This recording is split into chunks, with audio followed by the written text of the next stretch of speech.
नमस्कार. द्वितीय वर्ष कला सूक्ष्म अर्थशास्त्र अर्थात अर्थशास्त्र स्पेशल पेपर 1च्या प्रकरण 2च्या व्याख्यान क्रमांक 1मध्ये मी डॉक्टर संभाजी पगार आपणा सर्वांचे सहर्ष स्वागत करतो. आजच्या व्याख्यानात आपण उपभोक्त्याच्या वर्तनाचे सिद्धांत या प्रकरणाला सुरुवात करणार आहोत.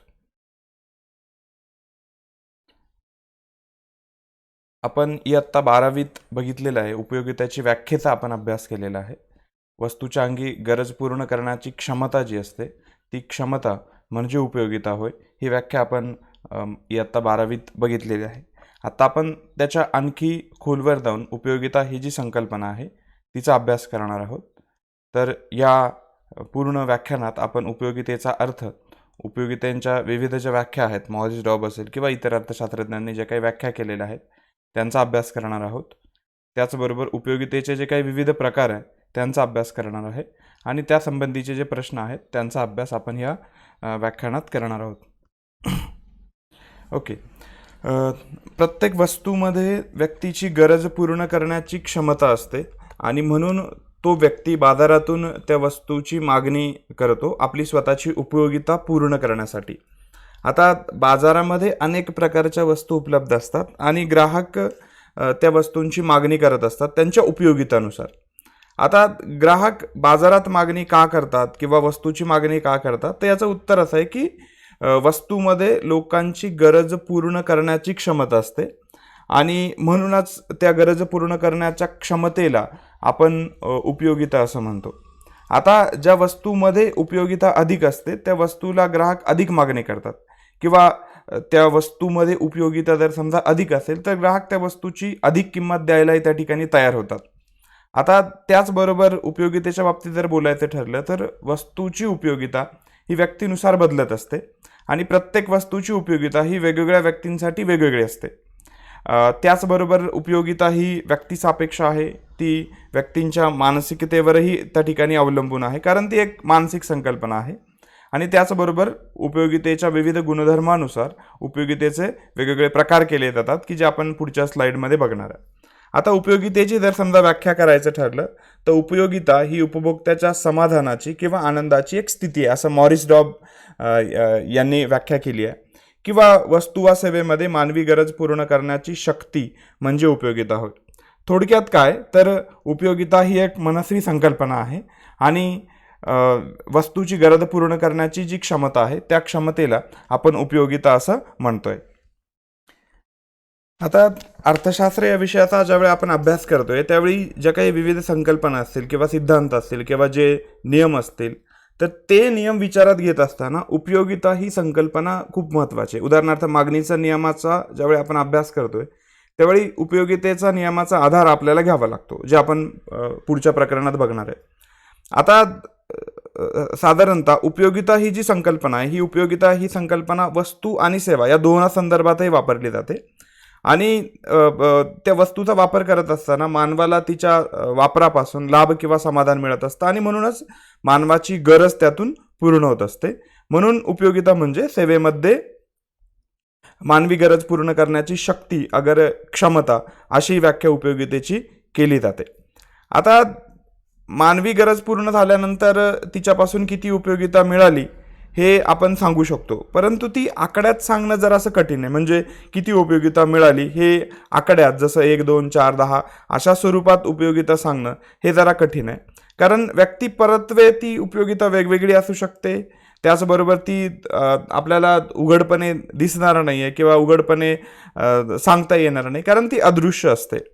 परंतु आपण जर समजा एखाद्या व्यक्तीला जेवण झालं का असं जर समजा विचारलं किंवा जेवणापासनं तुम्हाला समाधान मिळालं का असा जर प्रश्न आपण विचारला तर त्यापासून त्याचं उत्तर हो असेल आणि म्हणूनच मग त्यापासून त्याला उपयोगिता मिळाली हे जे कन्क्लुजन हे आपल्याला त्यापासून मिळतंय. अशा प्रकारे उपयोगिता ही जी संकल्पना आहे ती संकल्पना आपण त्या ठिकाणी स्पष्ट करू शकतो. आता आपण उपयोगितेचे जे काही विविध प्रकार आहे त्यांचा अभ्यास करणार आहोत. आता उपयोगितेचे जे काही विविध गुणधर्म आहेत किंवा जे काही विविध वैशिष्ट्य आहेत त्या विविध गुणधर्म किंवा वैशिष्ट्यानुसार उपयोगितेचे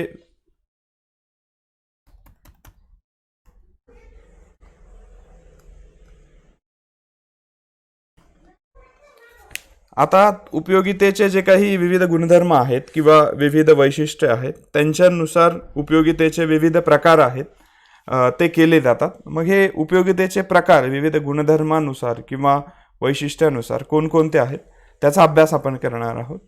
तर त्यापैकी पहिला उपयोगितेचा प्रकार म्हणजे आकार उपयोगिता. याला कधी कधी रूप उपयोगिता असंही त्या ठिकाणी म्हटलं जातं.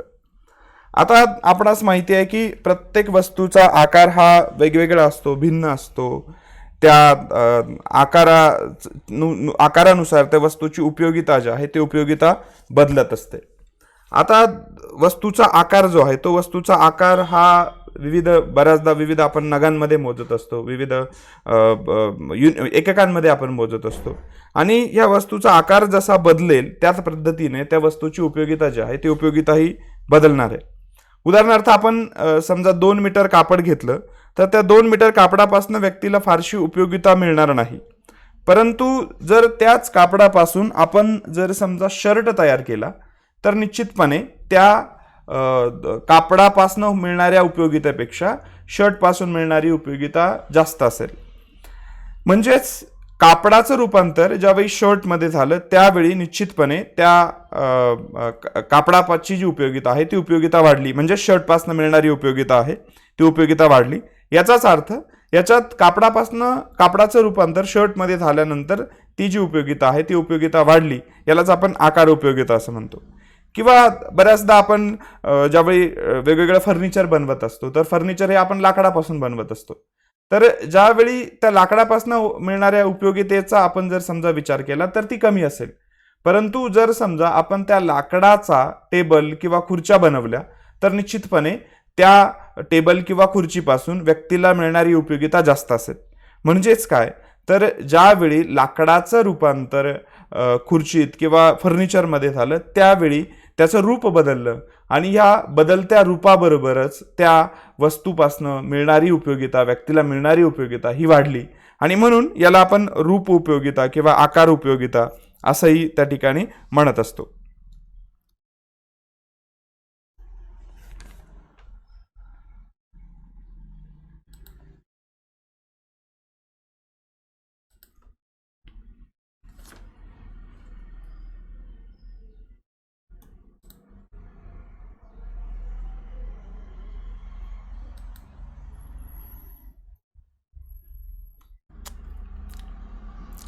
याच्यानंतर पुढचा उपयोगितेचा प्रकार आहे तो म्हणजे वैयक्तिक किंवा व्यक्तिगत उपयोगिता. आता ज्यावेळी आपण एखाद्या वस्तूचा उपभोग घेतो किंवा आपण एखादी वस्तू गृहीत धरतो उपयोगितेसाठी त्यावेळी त्या वस्तूपासून मिळणारी जी उपयोगिता आहे ती प्रत्येक व्यक्तीला मिळणारी उपयोगिता वेगवेगळी असते. म्हणजे व्यक्ती परत्वे ती जी उपयोगिता आहे ती उपयोगिता बदलणारी असते. उदाहरणार्थ आपण समजा शेती अवजारांचं उदाहरण घेतलं तर शेतकऱ्याला शेती अवजारांपासून मिळणारी उपयोगिता ही जास्त असेल. पण इतर एखादा नोकरदार वर्ग किंवा एखादा शहरात राहणारा व्यक्ती याला जर समजा तुम्हाला शेती अवजारांपासून किती उपयोगिता मिळते हा प्रश्न जर विचारला तर निश्चितपणे त्याचं उत्तर फक्त 0 किंवा कमी असंच असेल. म्हणजे शेतकऱ्याला जेवढी शेती अवजारांपासून उपयोगिता मिळते तेवढी उपयोगिता इतर जे काही बिगर शेतकरी आहेत त्यांना उपयोगिता मिळणार नाही. म्हणजेच व्यक्तिपरत्वे ही जी उपयोगिता आहे ती उपयोगिता बदलणारी असते. किंवा शिक्षकाचं उदाहरण घेतलं तर शिक्षकाला फळा किंवा खडू यांच्यापासून मिळणारी उपयोगिता जास्त असेल. शेतकऱ्यांशी आपण जर त्याचा तुलना केली तर शेतकऱ्याला फळा आणि खडू यांच्यापासून मिळणारी उपयोगिता खूप कमी असेल. किंवा आपण समजा मद्यपी व्यक्तीचं उदाहरण घेतलं तर मद्यपी व्यक्तीला म्हणजे दारू पिणारा व्यक्ती तर मद्यपी व्यक्तीला दारूपासून मिळणारी उपयोगिता खूप जास्त असेल. परंतु बिगर मद्यपी व्यक्तीला जर आपण दारूपासून तुम्हाला किती उपयोगिता मिळते हा प्रश्न जर विचारला तर त्याचं उत्तर 0 एवढं असंच असेल. म्हणजे याचं उत्तर काय तर प्रत्येक व्यक्तिपरत्वे उपयोगिता जी आहे ती बदलत असते. आणि म्हणून हा एक उपयोगितेचा प्रकार जो आहे तो उपयोगितेचा प्रकार गृहीत धरला जातो. यानंतरचा उपयोगितेचा प्रकार तो म्हणजे काळ उपयोगिता किंवा त्याला आपण कधी कधी हंगाम उपयोगिता असंही त्या ठिकाणी म्हणतो. आता काळानुसार उपयोगिता जी आहे ती उपयोगिता बदलते आणि म्हणूनच त्याला आपण काल उपयोगिता किंवा काळ उपयोगिता असं त्या ठिकाणी म्हणतोय. आता काळानुसार जर समजा आपण उपयोगितेचा विचार केला तर आपण छत्रीचं उदाहरण घेतलं तर पावसाळ्यात छत्रीपासून मिळणारी उपयोगिता अधिक असते, परंतु तीच आपण हिवाळ्यात जर समजा छत्रीपासून मिळणाऱ्या उपयोगितेची तुलना जर केली तर हिवाळ्यात छत्रीपासून मिळणारी उपयोगिता निश्चितपणे कमी असेल किंवा शून्य असेल. याचबरोबर आपण गरम किंवा उबदार कपड्यांचा विचार केला तर उन्हाळ्यात गरम आणि उबदार कपड्यांपासून उपयोगिता मिळणार नाही किंवा ती शून्य असेल. याचबरोबर जर आपण हिवाळ्यात गरम किंवा उबदार कपड्यांची तुलना जर समजा केली तर त्यापासून मिळणारी उपयोगिता ही जास्त असेल. याचाच अर्थ काय तर हंगामानुसार किंवा काळानुसार उपयोगिता जी आहे ती उपयोगिता बदलणारी असते. यानंतर पुढचा उपयोगितेचा प्रकार तो म्हणजे स्थान उपयोगिता. आता याच्या नावावरून आपल्याला समजतंय की प्रत्येक ठिकाणानुसार उपयोगिता ही बदलत असते. एका ठिकाणी मिळणारी उपयोगिता ही दुसऱ्या ठिकाणी उपयोगिता मिळेलच की नाही याबद्दल आपण सांगू शकणार नाही किंवा याबद्दल शाश्वती नाही आहे. उदाहरणार्थ आपण मंदिराचा जर समजा विचार केला तर मंदिरांच्या ठिकाणी पूजेचं जे साहित्य उदाहरणार्थ नारळ किंवा फुलं यांना असणारी उपयोगिता ही अधिक असते, परंतु आपण दुसऱ्या ठिकाणी जर समजा याचाच विचार केला पूजा किंवा फुलं यांचा आपण तीर्थक्षेत्राशी तुलना केली तर त्यापासून उपयोगिता निश्चितपणे कमी असते. याचाच अर्थ काय की स्थानानुसार उपयोगिता जी आहे ती उपयोगिता बदलत जाते आणि म्हणूनच आपण त्याला स्थान उपयोगिता असं म्हणतोय. अशा प्रकारे आपल्याला उपयोगितेचे जे काही विविध प्रकार आहेत, आकार उपयोगिता असेल किंवा व्यक्तिगत उपयोगिता असेल किंवा स्थान उपयोगिता असेल किंवा काळ उपयोगिता असेल, असे प्रकार आपणास स्पष्ट करता येतात.